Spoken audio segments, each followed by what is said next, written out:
Sitaram. I am Mrs Reena Rawal Khari. आज तक के मैं अपने सारे वीडियोस में आप लोगों को रीना खारी के नाम से ही अपनी वीडियो शेयर करती थी, अपना परिचय देती थी। बट असल में मेरा पूरा नाम मिसेस रीना रावल खारी है। रावल जो मेरी पिछली आइडेंटिटी है, जो मुझे मेरे पेरेंट्स से मिली है, मेरे फिज़िकल पेरेंट्स से मिली है। खारी जो मुझे आफ्टर मैरिज मिला है। अब ये बात और है कि अगर हम पॉजिटिव को एक्सेप्ट करेंगे तो हमें नेगेटिव भी एक्सेप्ट करना पड़ेगा, और अगर हम नेगेटिव को एक्सेप्ट करते हैं तो हमें पॉजिटिव भी एक्सेप्ट करना पड़ेगा। पिछली वीडियो में मैंने आपको बताया था कि आप जब शक्तियों को क्लेम कर लेते हैं, अपनी शक्तियों को वापस अपने पास बुला लेते हैं और उन्हें अपने लिए प्रयोग करना शुरू करते हैं, तो सबसे पहले ये पता होना चाहिए कि कैसे आप अपनी शक्तियों को प्रयोग करेंगे। और इसी प्रयोग में सबसे पहला वर्ड जो मैंने आज बोला है, मिसेस रीना रावल खारी, यही है। जब मैं रावल थी तो मुझे वहाँ से कुछ पावर्स मिली थी, और अब मैं खारी हूँ तो मुझे यहाँ से कुछ पावर्स मिली हैं। पावर्स मतलब नेगेटिव एंड पॉजिटिव फीलिंग्स, हमारे अनुभव, वही तो पावर्स होते हैं हमारे अनुभव। हमें लगता है शक्ति कुछ बाहर से मिलती है, बट शक्तियाँ हमारे अनुभव से हमें मिलती हैं, जो भी हमने स्पिरिचुअल अनुभव किए हों।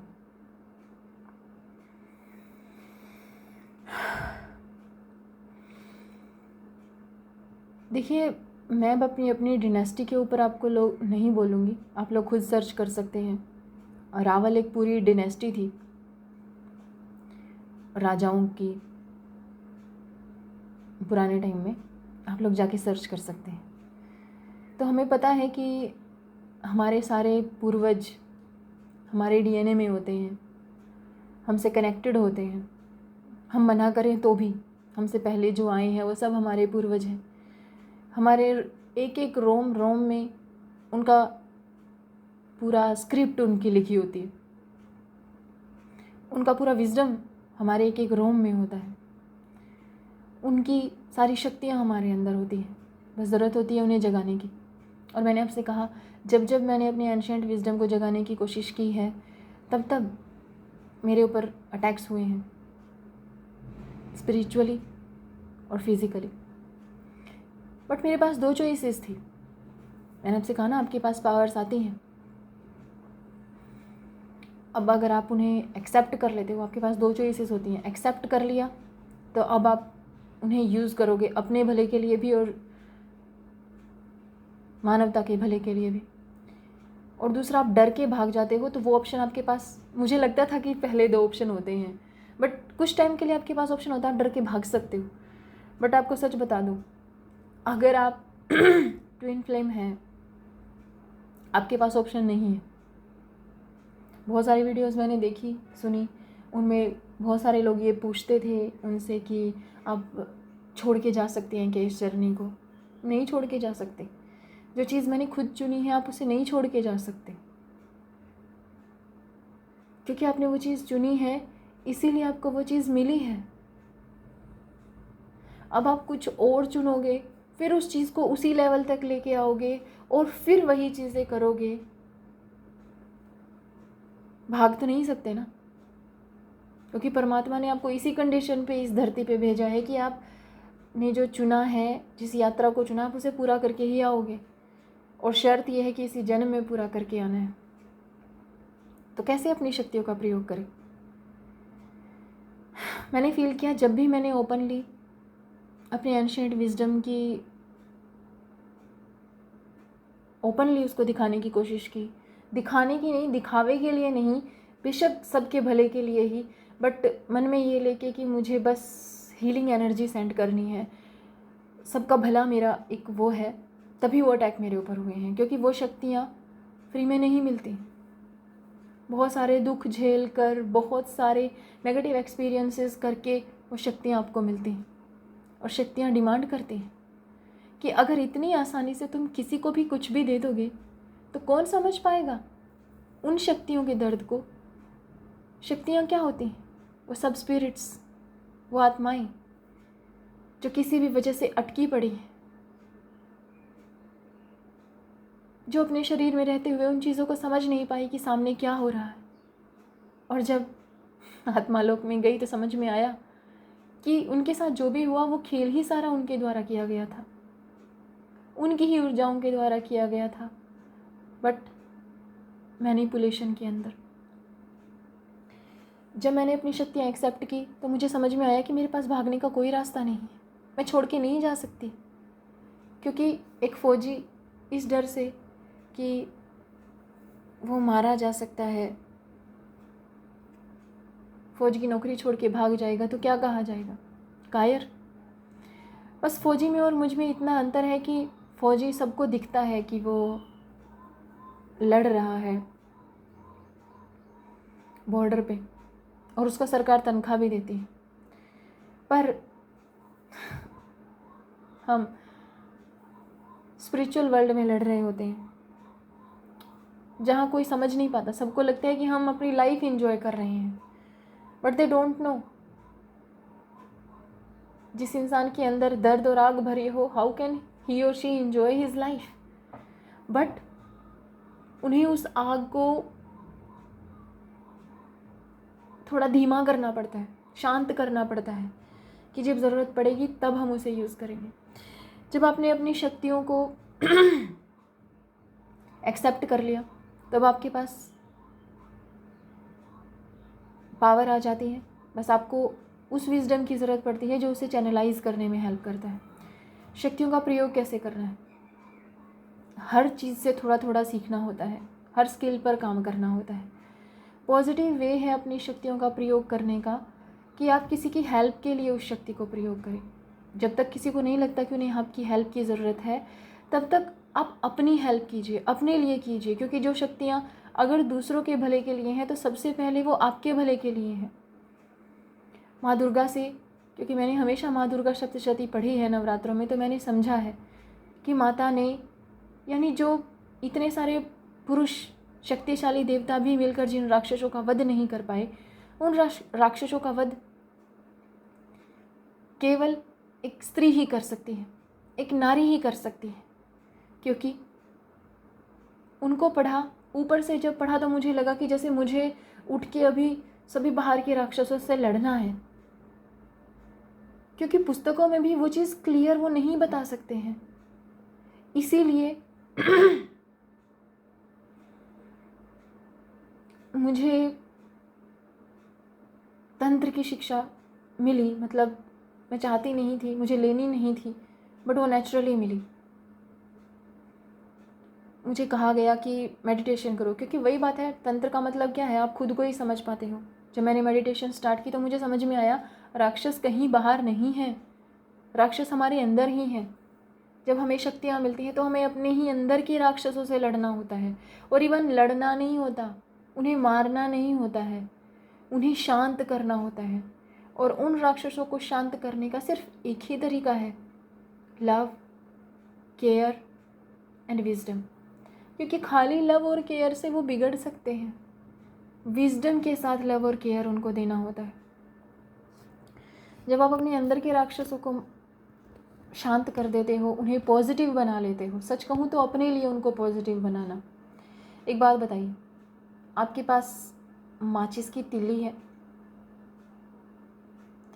आप उससे चाहें तो खुद को भी आग लगा सकते हैं, घर की चीज़ें भी जला सकते हैं, और उसी से आप चाहें तो भोजन पकाने के लिए आग भी जला सकते हैं। यानी चीज़ वही है, आपने उसका प्रयोग कैसे किया उसी से ये साबित होता है कि वो राक्षस है या देवता आपके लिए। तो अपनी शक्तियों का कोई रूप नहीं होता, ना राक्षस ना देवता। आप उसे जिस रूप में निरूपित करते हैं, क्योंकि शक्तियाँ निराकार होती हैं और साकार रूप आपके हिसाब से धारण करती हैं, तो आप उसे जिस रूप में धारण करते हो वो उसी रूप में आ जाती हैं। सबसे पहले अपने अंदर से पाप, गिल्ट, लोभ, मोह, ईर्ष्या, अहंकार, इन सब राक्षसों का अपने अंदर से दमन कीजिए विजडम के द्वारा, लव और केयर के द्वारा। उन्हें समझाइए कि तुम राक्षस इसलिए बने क्योंकि सही समय पर तुम्हें तुम्हारी इच्छाओं को मान नहीं दिया गया। तुम्हें जहाँ प्यार की ज़रूरत थी वहाँ प्यार नहीं दिया गया, इसलिए तुम राक्षस बने। बट इतना सब कुछ जानने के बाद भी ये इतना इजी नहीं होता। हम फिर भूल जाते हैं। हमें लगता है कि हमें प्यार बाहर के किसी इंसान को करना होता है, और हम क्या करने लगते हैं, मेरा पति राक्षस ना बन जाए इसलिए उसको प्यार करो, मेरे बच्चे राक्षस ना बन जाए इसलिए उन्हें प्यार करो। नो, सबसे पहले खुद को प्यार करो। और जब आप अपनी आत्मा की एनर्जी में आ जाते हो, अपनी एनर्जीज़ को पॉजिटिव कर लेते हो, उसके बाद आपको खुद समझ में आ जाता है कि बाहर वो एनर्जी किस में है। क्योंकि जो उतनी ही पॉजिटिव एनर्जी में होगा, आपके पास आते ही वो पॉजिटिव हो जाएगा।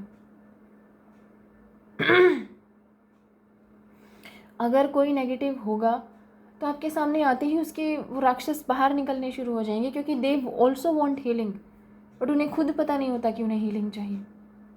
अब जिन्हें नहीं पता है तो मैं उन पर प्रेशर थोड़ी डाल सकती हूँ कि वो हीलिंग करें। सो अपने विजडम को जानकर, अपनी शक्तियों को क्लेम करने के बाद, एक्सेप्ट करने के बाद, खुद को लव, केयर, रिस्पेक्ट, हारमनी दीजिए। खुद को हारमोनियस एनर्जीज़ में लेके आइए। खुद को शांत कीजिए, खुद से प्यार कीजिए, खुद को वो प्रायोरिटी दीजिए जो दूसरों को देते हों। क्योंकि जो खुद हील नहीं है वो दूसरों को कैसे हील कर पाएगा। ना दूसरों को ओवर पॉजिटिविटी दीजिए, क्योंकि बाहर किसी के पास पॉजिटिविटी नहीं है। जितनी मात्रा में पॉजिटिविटी दोगे उतनी ही मात्रा में सामने से नेगेटिविटी आएगी। बहुत बड़े बड़े एस्ट्रोलॉजर्स हैं जो इतनी बड़ी बड़ी फीस लेते हैं, बट हमें समझ में आता है कि क्योंकि हमें अपनी ड्यूटी भी करनी है, बट फ्री में नहीं कर सकते। शक्तियाँ फ्री में ना मिलती हैं और ना दी जा सकती हैं, इसलिए, और अगर दे भी गई तो वो घातक होती हैं, देने वाले के लिए भी और लेने वाले के लिए भी। इसलिए जो भी आपको हीलिंग करनी है, पाप, लोभ, मोह, इन राक्षसों से, क्योंकि आपको पैसे का लोभ नहीं है कि आप पैसे के लोभ में हीलिंग कर रहे हो। परमात्मा ने आपको ये एक सोर्स दिया है कि तुम्हें अगर ये ज्ञान दिया है तो इसलिए दिया है कि तुम अपना भी भला कर सको और सामने वाले का भी। तब ये एनर्जीज बैलेंस भी होती हैं और पॉजिटिव भी होती हैं, और तभी जब आप अपने आप को हील कर पाते हैं तभी आप अपनी एनर्जीज़ को चैनलाइज भी कर पाते हैं। सो आई होप कि मैं आप लोगों को समझा पाई हूँ, बट फिर भी मैं आपको ये कहूँगी कि कभी भी कोई ज्ञान एक वीडियो में कंप्लीट नहीं होता है, एक शब्द में कंप्लीट नहीं होता है। उसके पर आपको काम करना पड़ता है, और जितना अच्छा आप काम करते हैं उतना ही अच्छा आप लोगों को वो चीज़ें समझ में आती हैं, उतनी ही अच्छी वो चीज़ें, वो शक्तियाँ आपके लिए काम करती हैं। बट एक बात हमेशा याद रखना, किसी भी प्रकार का भय, लोभ, मोह, क्योंकि सब चीज़ें चली जाती हैं। मुझे समझ में आया है, आप लालच भी ना करो, आप मोह में भी ना हो, फिर भी थोड़ा थोड़ा रह जाता है। और सबसे लास्ट में जाता है डर, क्योंकि जब आपने बहुत अच्छा काम किया और आपके ऊपर अटैक हुआ तो डर आता ही आता है। मैं इस चीज़ को झुठला नहीं सकती, किसी को बहका नहीं सकती, क्योंकि खुद कुछ टाइम पहले मेरे साथ ऐसा हुआ है। जिन लोगों के साथ मैं रहती हूँ उन्हीं के हाथों वो अटैक हुए। वो इंसान जो सबसे ज़्यादा मुझसे प्यार करता है, ये भी जानता है कि सबसे ज़्यादा मैं उससे प्यार करती हूँ, पर फिर भी अटैक हुआ। तो जो समझ में आया कि, और काफ़ी टाइम तक मुझे डर भी लगा, तो मुझे समझ में आया कि मेरी ऑरा में वो एनर्जीज़ आ चुकी हैं जो बहुत डरी हुई हैं, और वही मुझे फील हो रहा है। तो मुझे पहले अपनी एनर्जीज़ को हील करना है। बहुत चीज़ें होती हैं सीखने की, और धीरे धीरे हम सब मिलके उन चीज़ों को सीखेंगे और सीख रहे हैं। और इसीलिए आज मैंने ये वीडियो बनाया है काफ़ी टाइम के बाद, जब मुझे लगा कि मेरी हीलिंग काफ़ी हो चुकी है तो मुझे ये चीज़ बतानी चाहिए। तो काम करते रहिए अपने ऊपर। परमात्मा इस युग में सबको हील करना चाहते हैं, क्योंकि धरती माता को हीलिंग की बहुत ज़रूरत है। जब हम धरती माता से इतना सब कुछ लेते हैं तो बदले में धरती माता को हीलिंग देने की हमारी जिम्मेदारी बनती है। वो तो माँ है, हमारे लिए जहर लेती रहती हैं। कभी नहीं बोलती। उसकी छाती पर हम इतने बड़ी बड़ी गाड़ियाँ, ट्रक, इतना बड़ा भार, सब कुछ उसके ऊपर हम डालते रहते हैं। वो खुशी से लेती रहती है, पर हम एक चीज़ भूल जाते हैं, वो माँ है, खुद कुछ भी नहीं लेती। तुम्हें वही वापस दे देती है जो तुम उसे देते हो। तुम उसके अंदर बीज बोते हो और उसमें जहर डाल देते हो। खुद नहीं रखती वो वापस तुम्हें ही दे देती है। जहर कहाँ जाता है? तुम्हारे अंदर, और फिर वही तुम्हारे अंदर नेगेटिविटी क्रिएट करता है। पर जिस दिन तुम ये समझ गए कि हमें माँ से शुद्ध प्रेम चाहिए, ऑर्गेनिक फूड चाहिए, तो ऑर्गेनिक फर्टिलाइज़र भी डालना शुरू करना चाहिए। जिस दिन तुम समझ गए कि हमें धरती माँ को सकारात्मकता ही देनी है, अपनी इच्छाओं की नकारात्मकता उसके अंदर भरने की ज़रूरत नहीं है। अपनी इच्छाओं के चलते इतना सब कुछ हम कर चुके हैं, उसका इतना सब कुछ डिस्ट्रॉय कर चुके हैं इस महाप्रकृति का, कि हम जीवन भर अगर माफ़ी मांगे तो भी माफ़ी नहीं मिल सकती। हमारी आने वाली जनरेशन्स शायद ही हमें कभी माफ़ कर पाएंगी। पर हाँ, मुझे थोड़ी उम्मीद लगती है कि माफ़ कर पाएंगी, क्योंकि माँ प्रकृति ने हमें थोड़ा बहुत समझा दिया है कि थोड़ा सा आप समझ में आ जाओ, इतनी इच्छाएं मत करो उससे जितनी तुम खुद उसके लिए नहीं कर सकते, और जितनी भी कर रहे हो इतनी करो जिससे कि तुम्हारा भी भला हो और धरती माता का भी भला हो और आने वाली जनरेशन्स का भी भला हो। जब इंसान मैं से और स्वार्थ से ऊपर उठ के परमार्थ की तरफ चलता है, तभी ये समझ लीजिए कि धरती जो है वो अब सकारात्मक परिवर्तन की तरफ जा रही है। धरती की ऊर्जाएं ठीक हो रही हैं, क्योंकि धरती माता में अब शक्ति नहीं बची है बर्दाश्त करने की। अब उसके पास कोई ऐसी उर्वरा शक्ति नहीं बची, ऐसा कुछ भी पॉजिटिव नहीं बचा जो वो तुम्हें दे सके। अब अगर धरती माता से पॉजिटिव चाहिए तो उसे पॉजिटिव देना ही होगा। एंड धरती माता ने मुझे इस काम के लिए चुना, इसलिए मैं उन शक्तियों की और धरती माता की बहुत बहुत आभारी हूँ। जय सीताराम। धन्यवाद।